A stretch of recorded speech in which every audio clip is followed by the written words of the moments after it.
वो सब धर्म कहलाता है। हाँ, उसमें किसी का छल करके, कपट करके, किसी का अधिकार छीन के या गलत प्रकार से क्रिया करें, वो अधर्म है।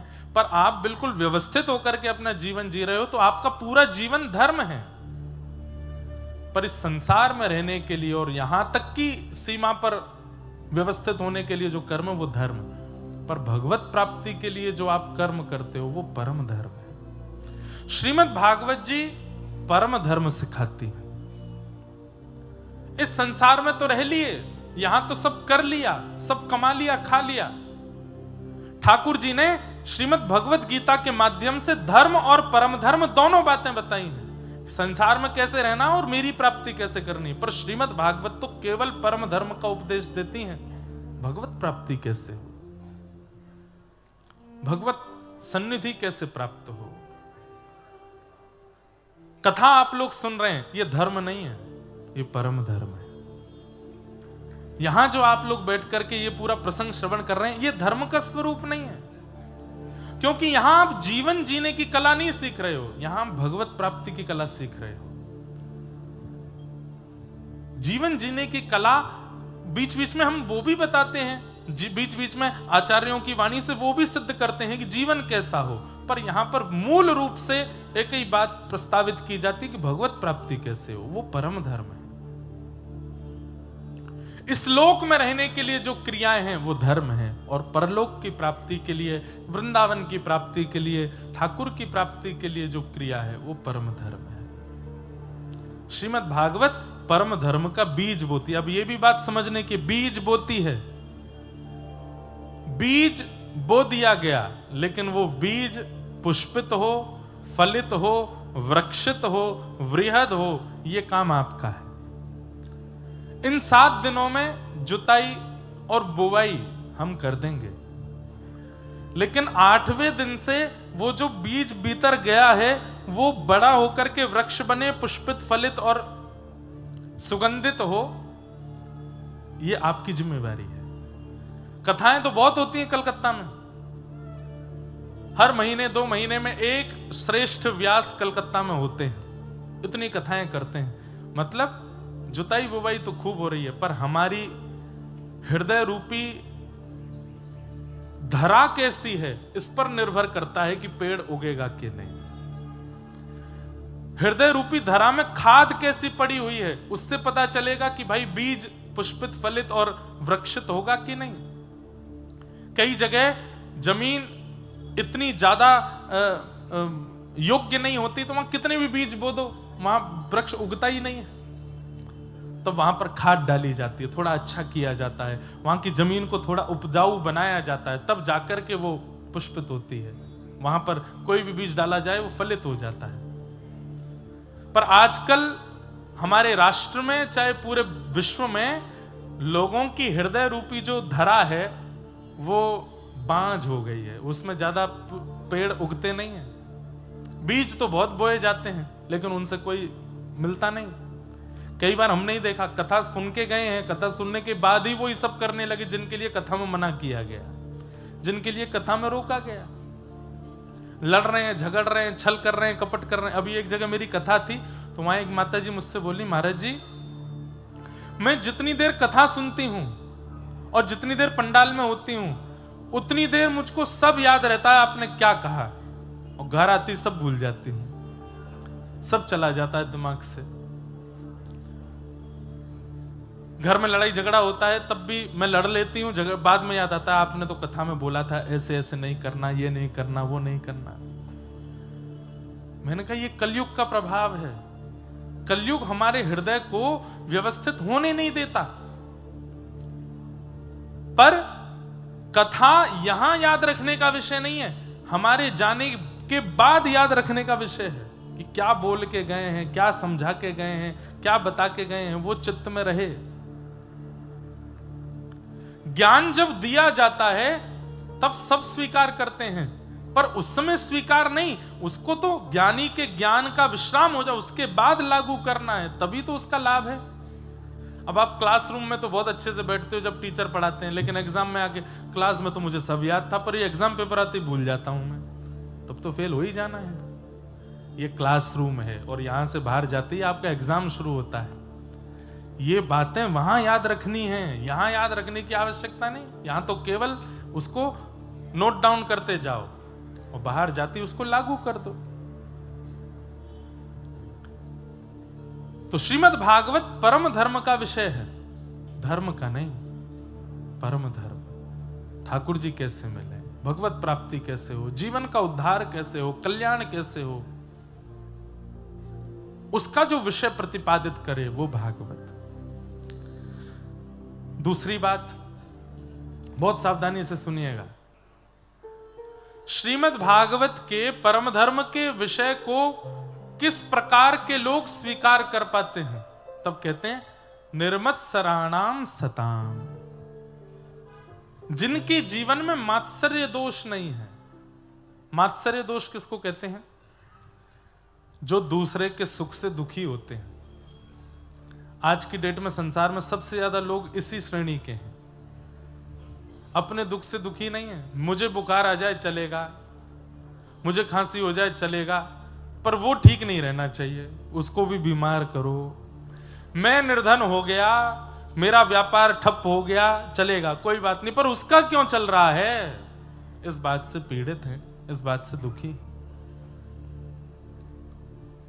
बड़ी प्रसिद्ध कथा है, एक व्यक्ति गया, जाके उसने तप किया, भगवान प्रसन्न होकर के बोले वरदान मांगो। बोले प्रभु एक वरदान दे दो, मैं जो चाहूं मुझे मिल जाया करे। ठाकुर जी बोले ऐसे वरदान देने हमने बंद कर दिए। क्यों? बोले भस्मासुर आया था और उसने मांगा मैं जिसके सिर पे हाथ धरूं वो भस्म हो जाए। शंकर जी ने वरदान दिया, शंकर जी के पीछे भागा, तो तुमको ही भस्म करूंगा मैं। ये सब वरदान नहीं देने हमको। तो प्रभु मैंने तप किया, थोड़ा तो कुछ दो। बोले कुछ और मांगो। बोले नहीं चाहिए यही, मैं जो चाहूं मुझे मिले। तो ठाकुर जी बोले कलयुग का जीव है, चल तूने जो मांगा तुझे देंगे, लेकिन तरीका हमारा होगा। बोले क्या? तू जो चाहेगा तुझे मिलेगा, पड़ोसी को दुगना मिलेगा। ये कोई बात नहीं होती। बोले यही बात है भाई, अब तू जो चाहेगा तुझे मिलेगा, लेकिन तेरे सामने वाले को तुझसे दुगना मिलेगा। जा। आ गया, बढ़िया मेरा बंगलो बन जाए कोलकाता में, और उसका तो एक बना, पड़ोसी के दो बने, दो दो बने। उसने कहा बढ़िया बने तो पड़ोसी को बहुत ही बढ़िया बना। कोई बात नहीं, तब तक भी सहता रहा। मेरे पास एक बढ़िया लग्जरी कार हो जाए, तेरे पे एक हुई, पड़ोसी पे दो आ गई। मेरा 10-15 करोड़ का टर्नओवर हो जाए, 100 करोड़ का टर्नओवर हो जाए, पड़ोसी का और दुगना हो गया। एक सुंदर सी कन्या से मेरा ब्याह हो जाए, पड़ोसी के दो हो गए। मन में विचार करने लगा कि इसके तो मैं जो मांगता हूं सब दुगना मिलता है, तो इसका मतलब तो यह है कि मैं जो भी अच्छा मांगूंगा मुझे थोड़ा मिलेगा, इसको दुगना मिलेगा। लेकिन इसमें यह भी तो होगा कि अगर मैं कोई घाटे की वस्तु मांगूंगा तो मुझे एक होगी, इसको दुगनी होगी। तो चलो अब घाटा मांगते हैं। मेरा आधा घर टूट जाए, और वो आधा घर टूटा उसका पूरा ही टूट गया। मेरे घर के बिल्कुल मुख्य द्वार पर एक बड़ा गड्ढा हो जाए, मेरे तो एक हुआ उसके दो हो गए। मेरी एक आंख फूट जाए, अब मेरी तो एक ही फूटेगी, दोनों से ही अंधा हो जाएगा। ये इस प्रकार की भावना से जो लोग बड़े चिंतित रहते हैं, दिन रात उनकी चिंता ही केवल यह है कि वो श्रेष्ठ क्यों हो रहा है, उसके पास सब कुछ क्यों है, वो मुझसे आगे कैसे निकल गया। ऐसे लोगों को मात्सर्य दोषी कहते हैं, और मात्सर्य दोषी लोग आध्यात्म से दूर रहें, क्योंकि उनको आध्यात्म की चर्चा कभी समझ में नहीं आ सकती। कितनी बड़ी विडंबना की बात है। दोष संसार में अनेक हैं, काम, क्रोध, लोभ, ईर्ष्या, द्वेष, अभिनिवेश, अहंता, ममता, चिंता, इतने सारे दोष हैं संसार में। लेकिन केवल ईर्ष्यालु लोगों को कहा गया कि ये लोग कभी आध्यात्म के पथ पर चल नहीं पाएंगे। जिसके चित्त में काम है, जिसके चित्त में क्रोध है, जिसके चित्त में लोभ है, वो भी आध्यात्म पथ पर चल के एक दिन सुधर जाएगा, पर ईर्ष्यालु नहीं सुधर पाएगा। ईर्ष्यालु को बहुत समय लगेगा। और मानो चाहे मत मानो, पर ईर्ष्या सबको होती है, सबके चित्त में होती है।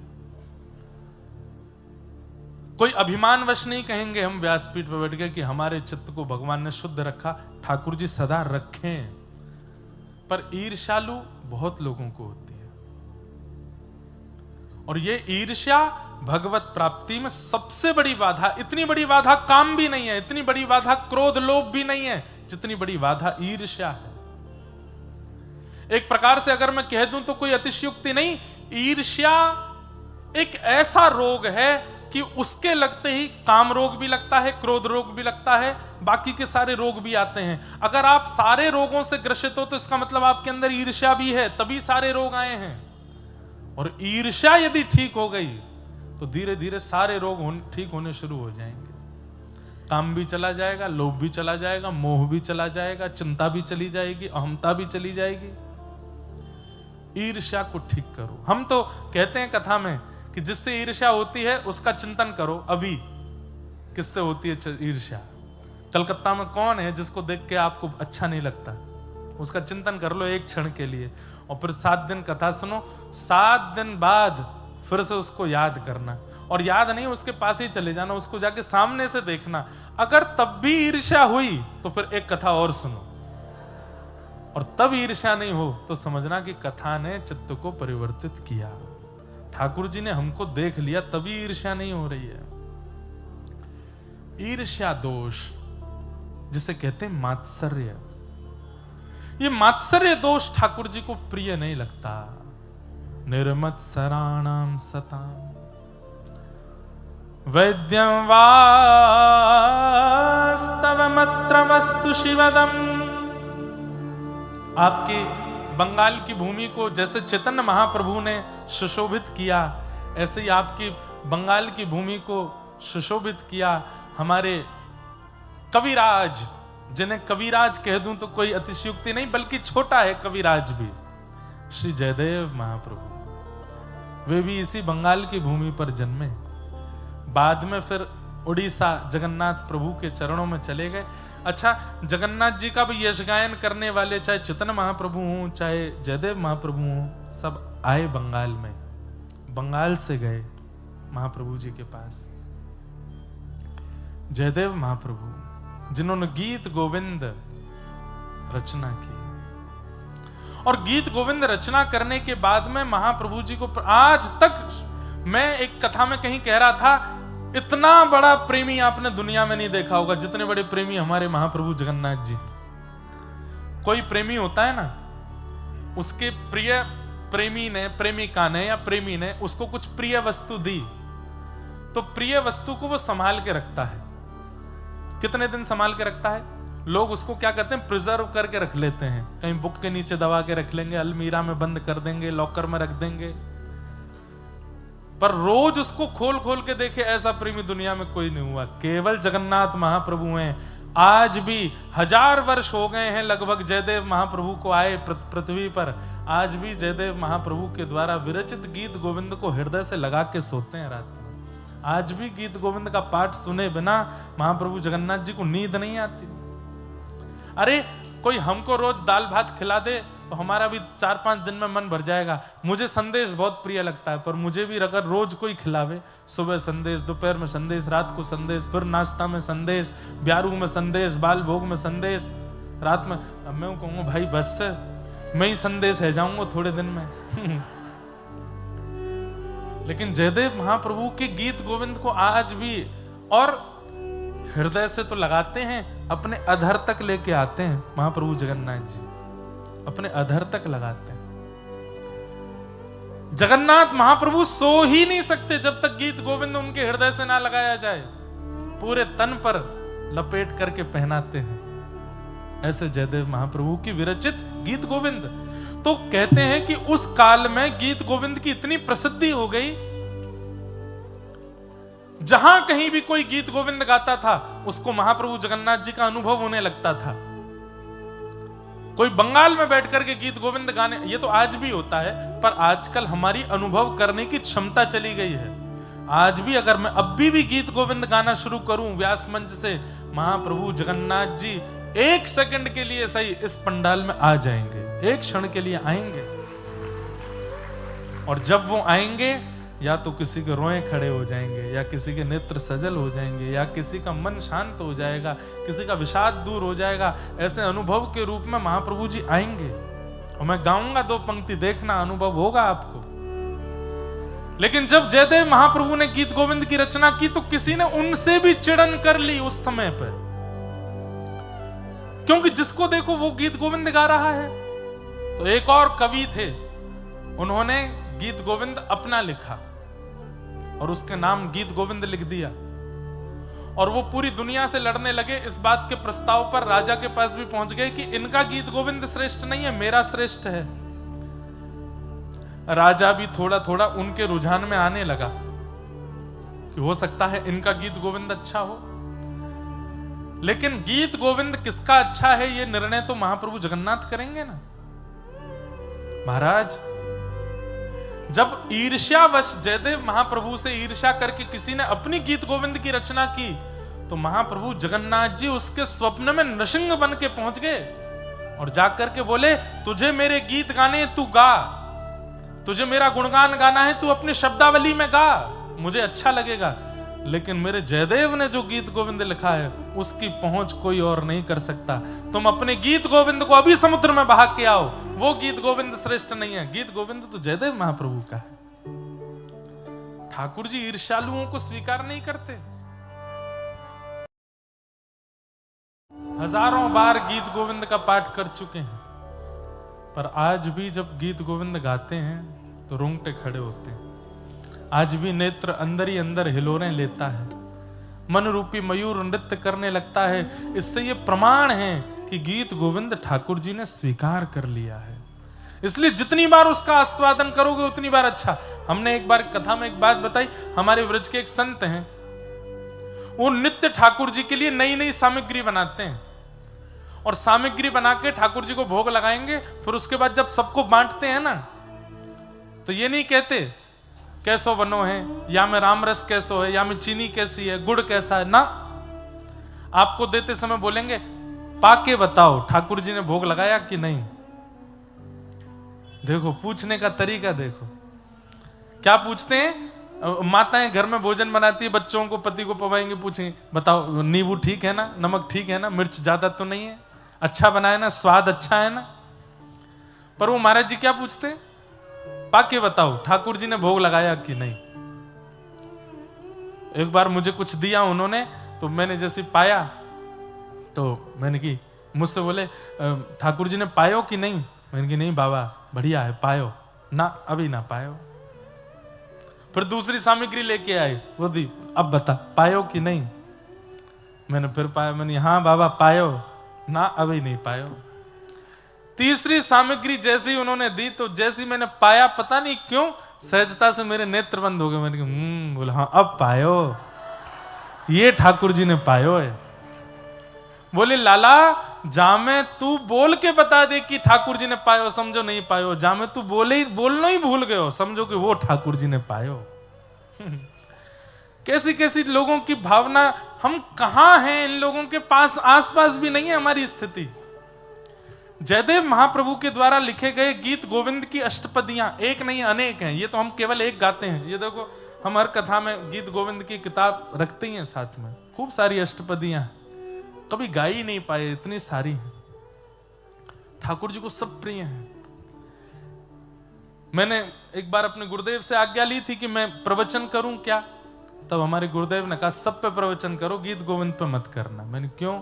बोले ये ठाकुर जी के अंतरंग हृदय के भाव हैं, इसको सबके सामने प्रकाशित करने की आवश्यकता नहीं है। तब से फिर हमने गीत गोविंद पर प्रवचन करने का भाव नहीं रखा। ऐसी ऐसी लीलाएं ठाकुर जी की जिनको केवल रसिक ही समझ सकते हैं, रस में डूबे हुए ही समझ सकते हैं। सबको समझ में आने वाली बात नहीं। ज्ञान वैराग्य से परे की चर्चा है, प्रेम की चर्चा सबको समझ नहीं आती। वैसी चर्चाएं हैं। कालिया विषधर गंजन जन रंजन है। कालिया के फण पर जब आपने नृत्य किया तो जन रंजन हुआ। रंजन का मतलब क्या होता है? नाचने लगे लोग, मनोरंजन, जन रंजन। रंजन का मतलब है कि इतने प्रसन्न हो गए कि लोग नृत्य करने लगे। लेकिन कथा जब पढ़ते हैं तो वहां पता चलता है कि जब ठाकुर जी काली दही में कूदे तो ब्रजवासी रो रहे थे। सब ब्रजवासी लाला थे, कह रहे लाला जे सांप है काट जाएगा, नीचे आ जा, जा पे मत नाचे। पर यहां जयदेव महाप्रभु कहते हैं कि जन रंजन हो रहा है, सब लोग हंस रहे हैं, सब लोग नृत्य कर रहे हैं। तब यहां पर जयदेव महाप्रभु कहते हैं